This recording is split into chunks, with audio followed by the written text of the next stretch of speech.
game mechanic for the theme.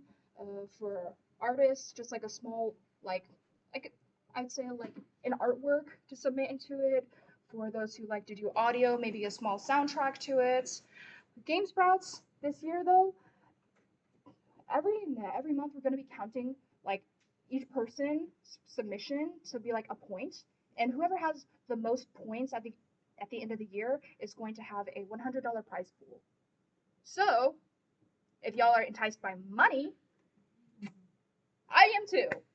But other than Game Sprouts, I will like give you the opportunity to actively still make art in our org if you choose not to continue with me in my own art workshops. We have my own DMs. I am an artist. I open my DMs to people who like are questioning like, hey, how do you think you can help me like tweak this a little bit? I think my anatomy's off. I am an open source for you guys. I give you my DMs are open not only about art but just like I am an AET major.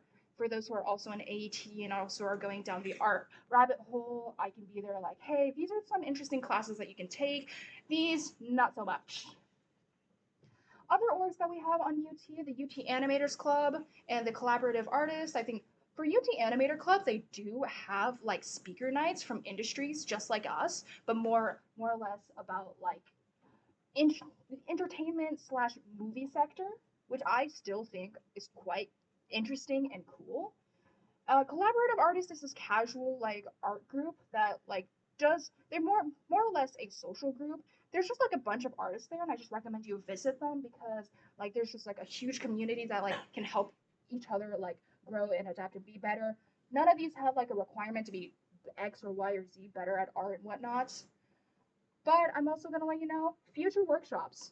Next semester at spring, I'm gonna be teaching 3D art for but that also means that 2D art is going to be my focus for the fall semester. In the fall semester, not only today am I going through basics, I'm also going to be teaching you guys how to do game art, character design, animation, pixel art, a lot of those, but also in the intro umbrella. So if you guys find something that you are super interested, but also find a lot of these intros, like you've never like you know how to illustrate, but you don't know how to animate like at all, I welcome you guys. Come visit me. I'm lonely. So, how does one actually draw? I gave you guys all a bunch of piece of papers. You guys simply have three. I'm going to be doing an activity with you guys. So, I want you guys to imagine a hammer. Like, imagine a hammer. You have like the handle part, and then on top you got like the button mashing thing, like the flat part where you actually hit the nail on. And then connecting to the middle part to the other side is that like that nail pulley thing. I don't know. They've got like the little gap in between where you can pull things off, and even down on the handle you got like a handle. The one's made of rubber, maybe doesn't exist. I want you guys to imagine a hammer, and I'm gonna give you guys 1 minute just to draw a hammer from your memory and from your imagination. Y'all can start drawing, but I'm gonna also set up a clock. It's starting, by the way. Just purely by memory. Feel free to also add any details you want to it. Shading, if you are that fast. Maybe even a scene. I don't know. Just at least a hammer.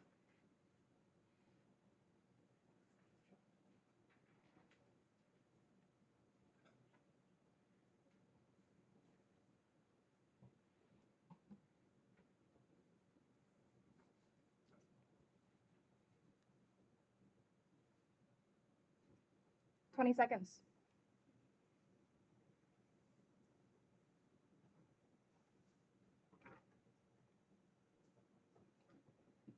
10.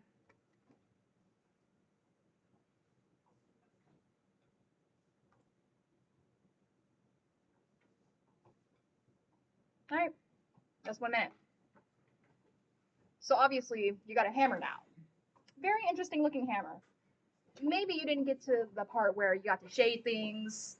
Maybe some of you were stupid enough to make it an actual 3D shape and not like a 2D view, and therefore you had to worry about perspective and cry about, I don't know. So basically, this is this is what you can do from your imagination.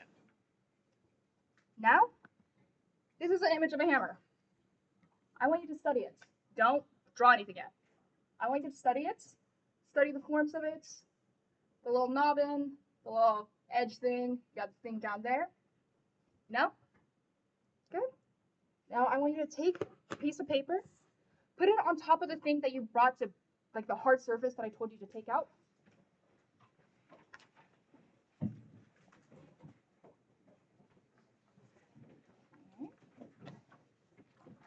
Got your hard surface, your piece of paper. Now, I want you to take this and put it under your desk.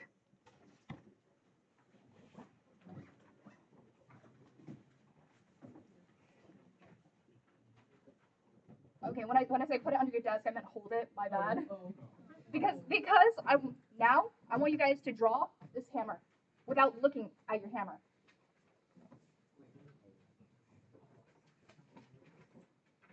You guys are gonna draw your hammer without looking at your hammer under your desk. Okay? You don't cheat. Yeah. Quite literally. Okay, so I haven't started the timer, but just also a demonstration from me.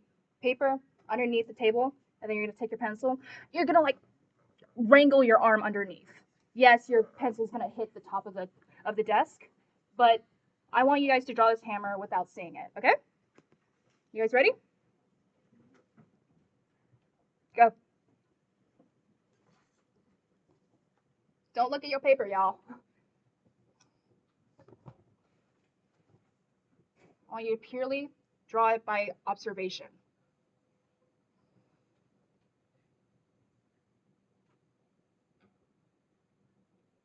It's also another minute. It's just 1 minute, guys.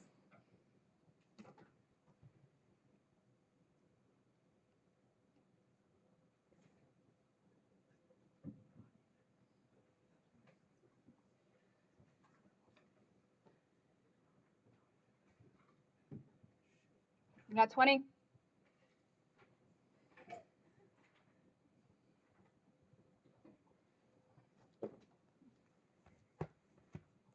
You got 10?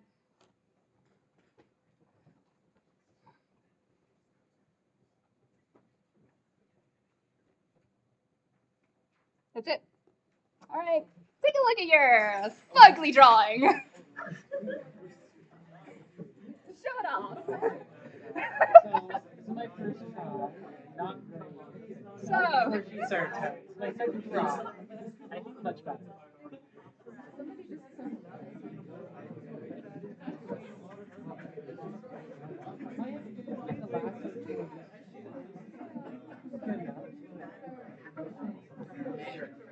okay.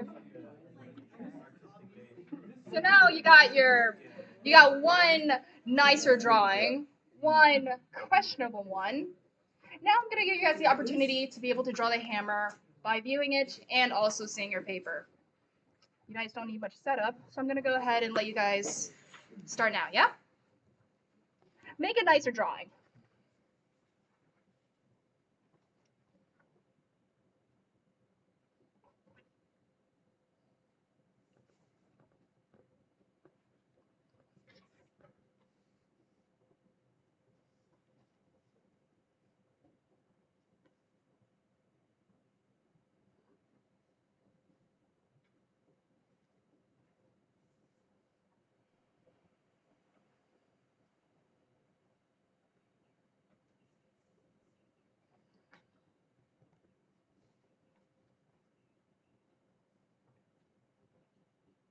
$20?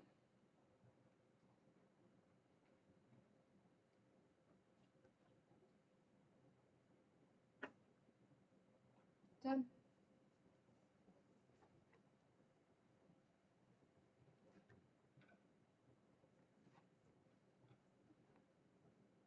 That's a minute.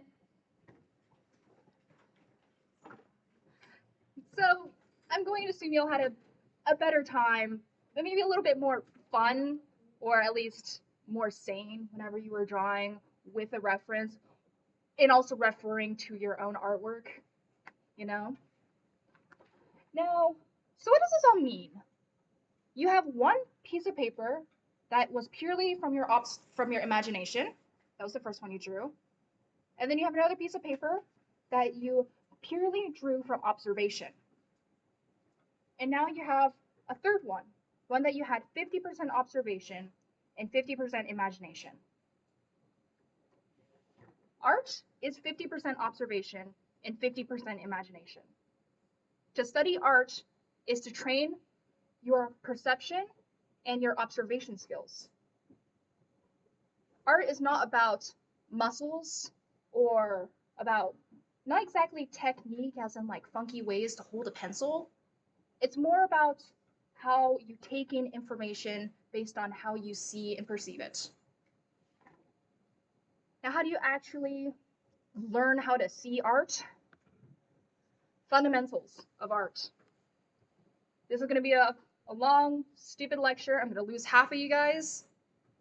As much as I'm aware, at least recognize that these are pretty important and they're all the basis of making up art. We got lines! This is going to be great, guys. So, a line is a point that moves through space. We have different ways of creating a line.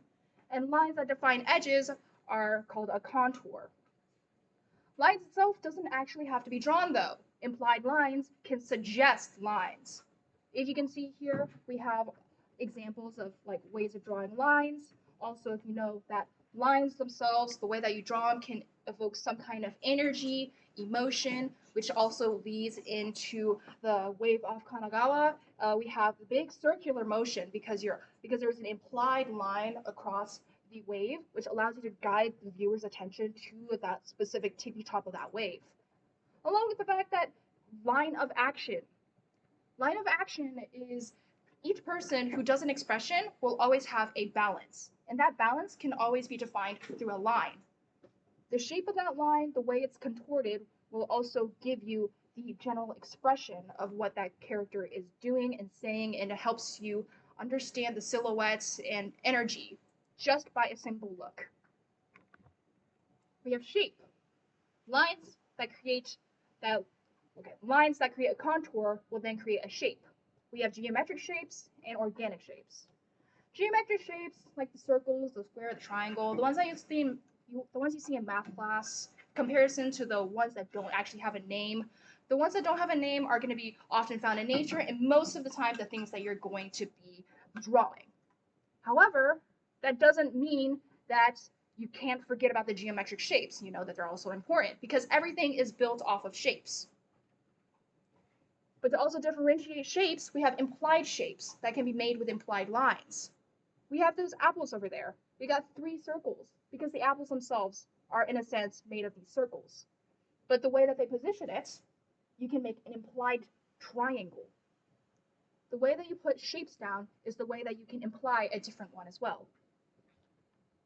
And using shapes, you can then create form, 3D.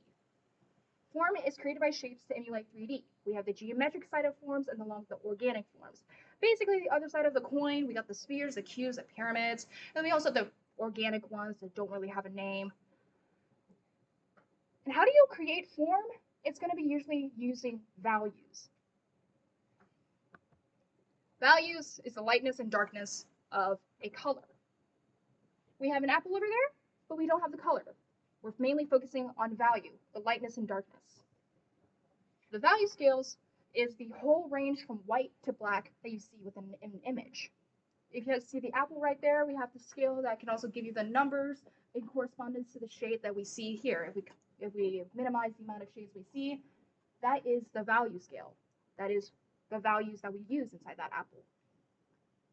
Intentional placement of value can also signify contrast, emphasize really. If you want to have a specific item like more prominent, important, you put black all around it. Because in the end, black is the absence of light. All you see is light. If you want something big, important, outline it.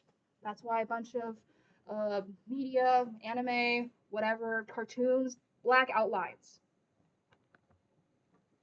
Color, the other half of value, well, or more or less actually, value is part of the big idea of color. Color is the reflected light of an object. If you go back to like science, you guys are aware that like the reason why a leaf is green is because it absorbs green light. Or was it the way around? I forgot my. I think it's the one that reflects it, right? Yeah, it's the light reflected. I'm okay. I at least I heard this. Okay, so yeah, it reflects green light because all the other wavelengths are absorbed inside that leaf, other than green. Within color, we have hue, which is the green color, or I'm just going to refer to the image, red. Lightness slash value is basically the value scale that I had. And then saturation and chroma is how bright the color is.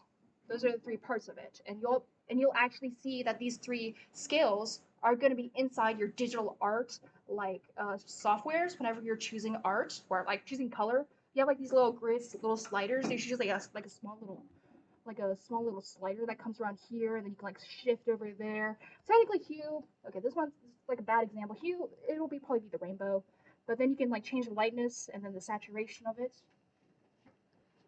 In actuality, I think the image I chose doesn't actually match. That's my bad. I may okay.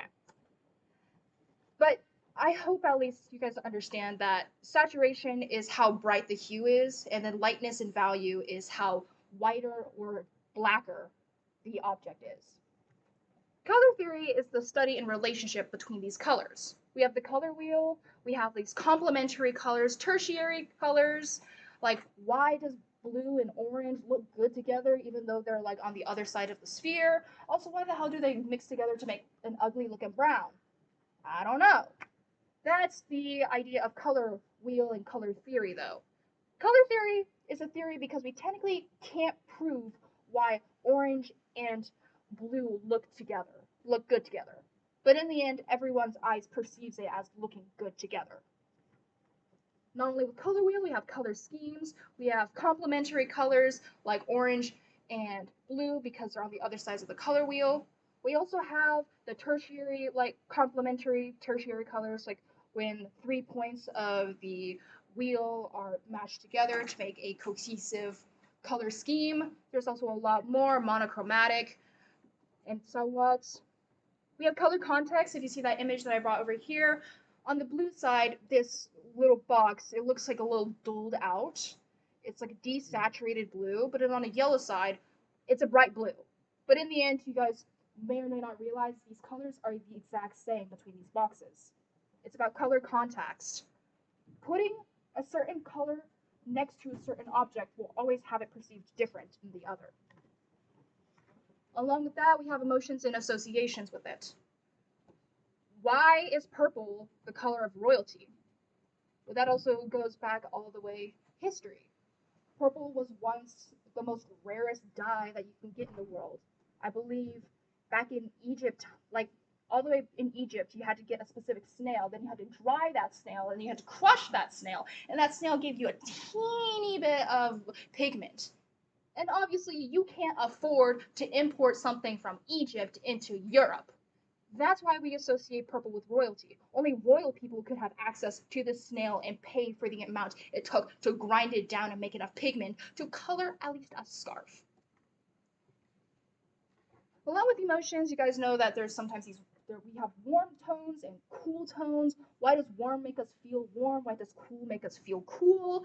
More or less, it's the emotions and associations that we have. Like we see warm things as like sun, we have red, lava, and then we have cool things. We got ice, we got water.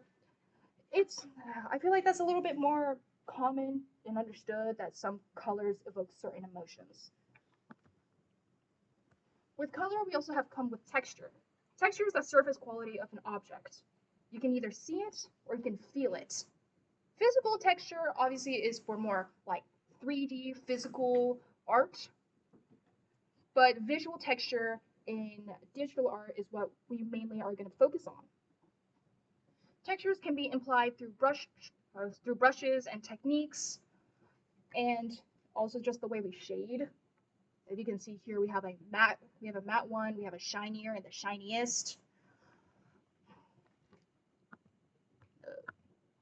Okay, and then we have space. The space around an object and within the work of art. Through space, we can create the illusion of depth. Specifically, how you put your objects is how we perceive the space within it. We can either overlap it, we can make one bigger, one smaller, we can put one in front, one's farther away, supposedly, or you can emphasize it using visual detail. Positive and negative spaces can create silhouettes, which goes into character design. If you guys can see over there, those are Overwatch characters. In each character, you could if you play Overwatch, you know who is who. That's because that the space that they utilize around that character helps define their silhouette and their readability. Using our elements of art, we can then put them into the principles of design. Balance. So the distribution of visual weight within a composition. We got 3 ways of doing it. We got symmetry, asymmetry, and radial balance. The whole thing, though, about the principles of design is that we use the elements to make these principles. So that means you can use lines to create balance. You can use space to create balance. You can make texture to create balance. Any one of those. If we have here, we got symmetry using lines, pencils. We have asymmetry using space, and then radial using value, shadows and light. And we also have honorary Matt. I couldn't figure out any character that's technically balanced. So we got Matt's technically symmetrical. We also have emphasis. We have the part of the design that catches the viewer's attention. Points of emphasis are known as focal points. Using color, we can emphasize the sun. We can also emphasize the reflection, along with the fact that we have this really dark boat here. Those are the 2 things that people focus on, /3 if you count the water, because that's also where the light is. Specifically about detail, when I was talking about space, emphasizing detail within space, we have this flower here. The flower is the most detailed part of this piece. Everything else is very scritchy scratchy. You can barely tell the difference between each stem. However, the flower itself, you can tell where the petals are. So all your focus goes to the petal. Not only it using color, it's using detail and space. And then we also have Hades. You guys know Hades has a very iconic art style, mainly because of its use of shadows and value. Using the shadows, you can like see specifically eyes. Eyes stand out. Colors with the wreath on top. And just like in general, the more black you use, the other colors will stand out around it. We have movement, the impression of action in a composition. You can bring life to an object or pass the viewer's eyes through the artwork. This Mario Odyssey piece, I chose not because Mario Odyssey itself is like, obviously there's movement in it, but this specific advertisement piece, I forgot the word, but like this selling work of art, it's implied movement because not only is Mario like in the air, you can see like there is a uneven balance between his legs. You can feel him falling. That is the feeling. That's a feeling and implication of movement. Along with the fact that they do use lines to emphasize that there's like this kind of space through the use of it going backwards and dispersing through the back. We also have the Van Gogh piece using line to express movement. The reason why if you follow the curvature of the sky, not only because of its color, but because of the fact that the brush strokes are the ones that are they're the ones that are guiding your attention through and through. We have the radial brush strokes between the moon and the stars, and that's why the composition you read from left to right in general, just because of the big blue vein circle in between. Along with movements, you can use implied lines through like eyes. If you look at someone, somebody's going to look at you. You can feel someone looking at you. You'll always be able to tell if someone is looking at you because something within those eyes catches their attention. That attention can take you, the viewer, to look at whatever they're looking at. So then, in this work of art, you're mainly focused on the baby. Why? Because everyone's looking at the baby. I don't know what the baby's doing. Let's check it out. I couldn't tell you either. But the fact that all the eyes, all the hands, all the visual elements are guiding towards the baby makes you read the composition downwards towards said baby. We got pattern, the repetition of certain elements that they can create a tempo. Okay, pattern is the repetition of certain elements that can create a certain tempo.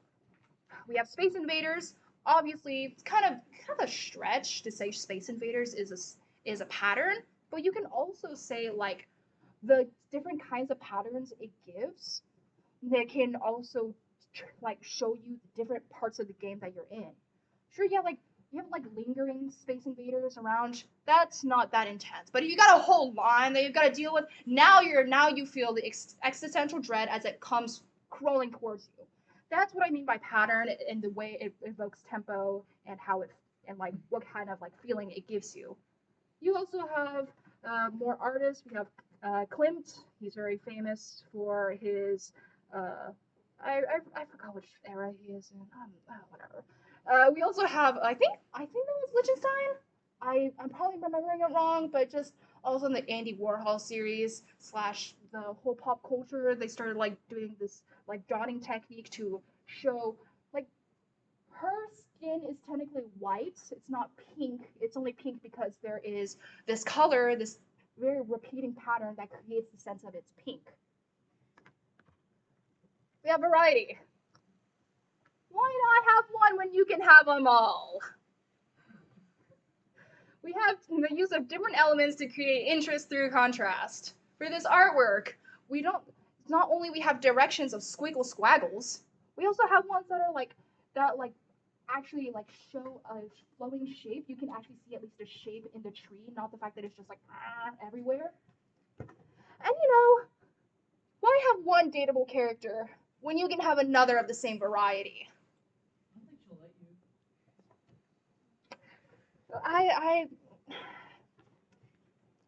I have the files.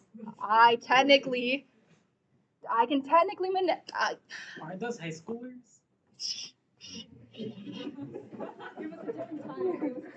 Back in my day when this thing came out, it was actually cool. Interestingly, I was actually really into Monica. Wait, me too. I was like, why the hell is Monica not an option? She's like the best character. Okay, turns out she's kind of weird, but Wait, but that's cool about her. yeah, who doesn't? Yes, we love somebody who has their ambitions straight. All right, we also have unity. Unity is the arrangement of elements that produce harmony and a sense of completion. I forgot the name of this artist as well. Expressionism. People like throwing shit at the wall. I don't know, but mainly the unity is the fact that it's all these kind of splatters, and the fact that you can also see it's very, very balanced somehow. Balanced in color, in variety, in the space. There is an even amount of space throughout the entire work. That is unity. I also have an image of Terraria, not only because Terraria itself has like its own art style, but the fact that like pixel art is a art style. Like art style is unity. The fact that you can have a consistent art style throughout using the fact that like pixel art only uses squares. What else? We also have League of Legends. They have like this very painterly style that is an art style. Other ways of like exaggeration of forms and structures. As long as it's consistent through your art style, you can technically have unity. Proportion. This is the last one. The relative size and scale of the elements. We have another artwork. Mainly, I wanted to show specifically perspective and the horizon line. You can tell that this is a table. And this table technically isn't a trapezoid. It's actually a rectangle, just because of like the proportions, like the fact that some things that are bigger in the front consistently get smaller in the back. That allows you to see the relative size of everything. And also this Timo artwork from League. I mainly brought this one up because how can you tell the size of Timo or Timo? Yeah. Why can you tell that Timo is really small? Head, yeah. The mushrooms. Mushrooms. Basic, like mainly the composition around it. The fish is huge. The mushrooms are huge.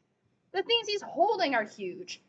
The things that are around him makes him feel small. That is what proportion does. Gives you the illusion of space and the illusion of elements and relative to it. Okay, so now that we're done with all of that, so how do you actually recreate anything in art? So a few ways whenever I was like learning how to do art, whenever I had to do realism to learn about it, I had the grid method. You would take a composition, you'd put a grid over it, and then you take your own work of art and then you put a grid, then you like focus on each small square, specifically like, okay, I see like this point is around like 30% from the left, so I'm gonna make a point there, then halfway at the first 30, I'm gonna make another point, I'm gonna like drag these two together with very like a certain angle, whatnot. It's focusing on very small details to be able to replicate a big whole. We have eyeballing. So how do you ever like you see like those artists being like, yeah, that kind of thing. This is what I technically call eyeballing. It's like we take our pencil and we use it as like a reference to the relative size and proportion to everyone else. Like I can go all the way in the back. I have my officers. Yeah, they're the size of like if I stand from here, they're gonna be like this small. So I'm gonna actually like draw on my work of art. I'm gonna just say like that they exist there. And then I could also bring an image like a person in front. Yeah, you're gonna be like this big. So I'm just gonna. Yeah, you are actually like. Yeah, that's him. That's how like, and then using this reference, you can also be like, okay, from like my torso here, your head is around this tall. So like I'm gonna say that from the torso you are 2 heads tall. So then that's where I'm like, okay, yeah, this is my head here, and then this is the torso because my torso is 2 heads tall. And then if somebody is standing up, you can actually look at them. On average, a person is around 7 to 8 heads tall, depending on their size of their head. So and also if they're a woman or not. But this way of like referring to the proportion size slash relative space is how we are able to replicate things just purely visually. Now we got tracing. Tracing is such a weird like subject to touch on because in the art community, tracing is like this big ordeal of is this good or not? Because like because when you technically trace something, are you actually learning what you're drawing? Do you, as you actively draw this line, what is it part of? Like, is this, you don't, this kind of leads to like the how to actually learn art because tracing itself isn't going to actually teach you the fundamentals to art. The fundamentals, although you're technically drawing a line, you don't know why this line interacts with other elements. And whenever you learn how these elements interact with other elements, do you actually make good composition and good design. So how do you actually learn art? We have tracing. If you were to learn how to draw by tracing, I like to use the analogy of you have a math problem and you have the cheat sheet, you have the professor's solution. And you have your own copy, and you're going to copy directly what the professor is writing. But when I say copy, I quite literally mean like I take this piece of paper and I take this piece of paper and put it right on top of it. I'm going to perfectly trace this diagonal line that I see, and then I'm going to also trace another line I see there, and I'm going to draw another line because it just exists behind the piece of paper. But in the end, you don't know what this symbol that you just drew is. You don't know that's an X. You don't know what an equal sign is. You don't know the relationship between numbers and like the letters. So in the end, if you take away the professor's cheat sheet, you cannot solve it on your own. You cannot recreate what you're drawing on your own just through tracing. Now, copying. Using the grid method that I had, also with the eyeball method, copying is basically you have a math problem, and instead of like overlaying your artwork, you're like, okay, so the professor drew and the diagonal line. Okay, I'm gonna go ahead and copy a diagonal line on my page, and then they're gonna also write this diagonal line on the other end. So I'm gonna also do that at the same time. Obviously, you're not drawing like the perfect X that you initially copied from the professor's solution, but you did draw an X. But as you do this, you still don't know what an X is. You still don't know what an equal sign is. You may have perfected the most immaculate 6, but if you put the number 7 next to it, you don't know what happens. You do not know the relationship between putting another digit to the next.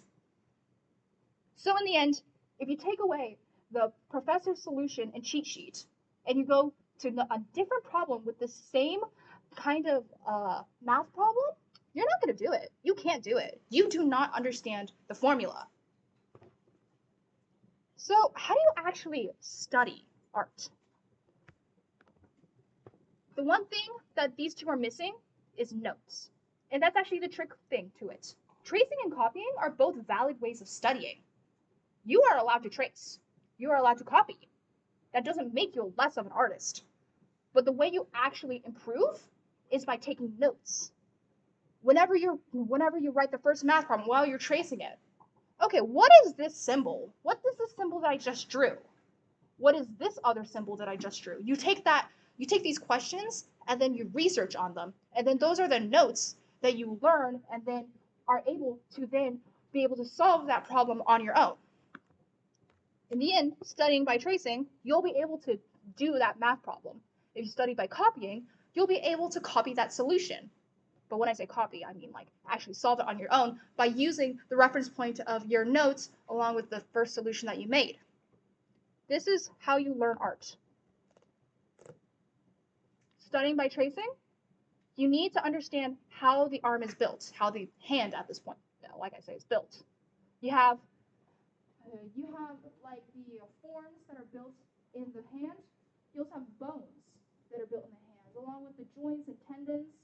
You need to understand where they are relative to the hand to actually recreate the hand.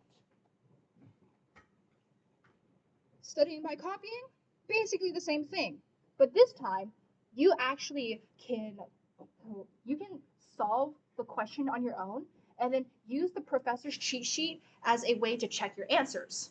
You'd be like, okay, my pinky's a little too small. Okay, I'll enlarge it for my piece to fix it. And using these, you can then manipulate the forms to your own liking. Then you can make other poses, and you can make another one. This is how you study actual art. Through studying art, studying the forms, asking yourself, why does light interact with this object like that? Why is there a light in the shadow? Why do I feel a certain way when I look at this work of art? Is it through the textures that they use? Is it because of the line weights? Is it because of the forms? Asking yourself those questions and then going back and studying those questions are going to actually teach you the fundamentals on why a certain object is built like that. In the end, the right way is to understand and observe what is relative, what are the shapes, and then you can adapt to it. And then this is how you create art. So how do you make art? Like I said earlier, art is 50% observation and 50% imagination. Observation is the skills that you learn from looking at shapes, looking at their forms, understanding why in a certain way are they facing that way, and why in a certain way are they shaded like that, along with the color relativity. Why did I choose purple? Why did I choose pink? Why does it still look good even though they don't feel realistic? Using the observational skills that you study and harness is what you then can put into your imagination. Imagination is those designs, those crazy ideas that you have in your head. Those ideas will never come to life unless not only do you learn how to do art, but how to do it realistically. Using your observational skills is how you bring your ideas to life in a realistic manner. How people will actually understand and realize, okay, this is what your idea is, and it makes sense. That is how you do art. In the end, this is basically my lecture. For next time, well, along with, in general, future events, tomorrow we have a dev night. In Dev Night in the general VC, we're going to be starting a semester-long project. Everybody is welcome to join, hop in, say hi, talk to your fellow EGADsians, and also like see if you want to put a portfolio and like an actual project under your belts. We have the next art workshop is going to be joint just like today. One half of it is going to be Unity, the other half is going to be art. This one I'm going to be actually talking about the video game art pipeline, making art under pressure, along with an actual like how do you draw using digital art. We also have this art workshop is in conjunction / it is going to lead into our Texas Game Jam. You do not need to know how to draw to play or / be in the Texas Game Jam. My resources, my workshops are here to teach those solo devs. Like, I want to learn how to put art into my own game. I am here to do that. If you're not ready, we can match you with somebody who's more experienced in art. Texas Game Jam is here for all people. This is our biggest event. I'd highly encourage you guys to get in here and do something. Put something into your resume. Maybe win a few prizes. I heard that some of them has monetary value. Yeah. Other than that, this is going to be the end of my workshop. Do you have any other questions? Okay.